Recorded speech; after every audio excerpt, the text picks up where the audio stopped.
Hello learners, happy winters and welcome back to our mini series, The Ministers of Connection, that is Preposition.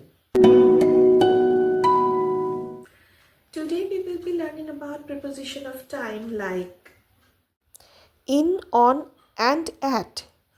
Tells about our daily schedules with clarity. So without any ado, let's start with the day 2 class of preposition.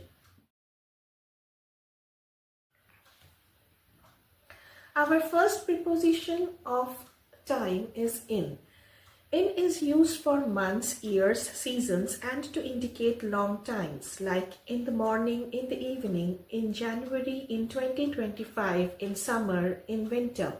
So when I am telling we have our annual examination in the winter, here I am using in to indicate the time of the year.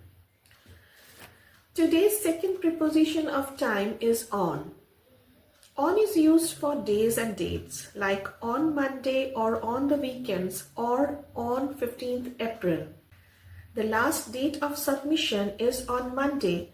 Then I'm using on to indicate a particular day. Note here, learners. Sometimes people who use US English for speaking, they use at in place of on, which is all correct until not used for academic English purpose. Our third preposition is at.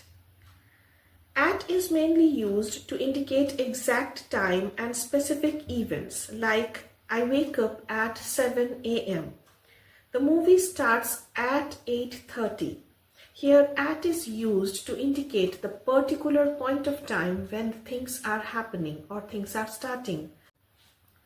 So more or less we all know these three types of preposition of time, and if you have also recognized them with me, then let's move forward towards some more commonly used preposition of times like before, which is used to mark an earlier point of time. So when I say I sleep before 11 p.m., I am marking an earlier period of time when I am awake.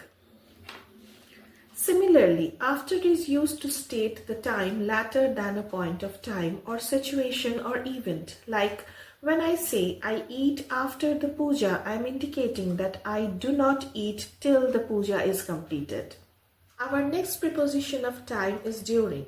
It indicates the span of time in the middle of a situation or an event. So when I say don't talk during the movie, I mean the entire duration of the movie.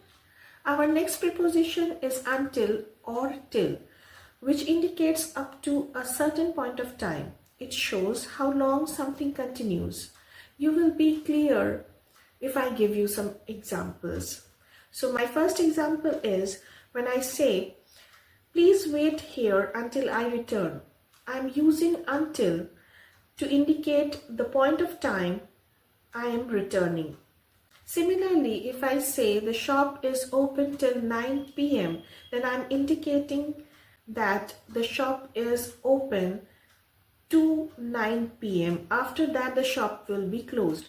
Here you have to remember that till is used only in informal English or while speaking English, but until is preferred in formal or academic English. Now let's discuss about for, since, by and from, to. For is used in case of duration like 2 hours, 5 months, 4 weeks, 1 year. Since is used in case you mention a starting point like since 2020, since December. By is used to indicate deadlines like by Monday or by tomorrow. And the last but not the least is from and to.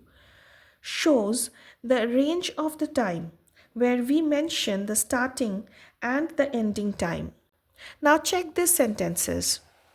I study for 4 hours today. We are living here since 1992.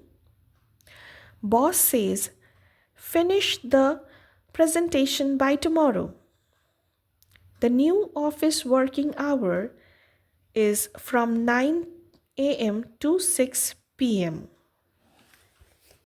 Now, let's check our progress. I study dash the evening. I study in the evening. I have class dash Wednesday. I have class on Wednesday. I wake up dash 6 o'clock. I wake up at 6 o'clock. I eat dinner dash school. I eat dinner after school. The movie is dash 9 p.m. The movie is at 9 p.m. I sleep dash 11 p.m. dash 7 a.m. I sleep from 11 p.m. to 7 a.m. You will find all the prepositions of time on your screen, and there is a PDF guidance and worksheet in the description box. Go get it. How many did you get correct? Tell me in the comment box. I hope you found this video useful. Do like, share and comment to show your support, and to get more real English learning tips, subscribe.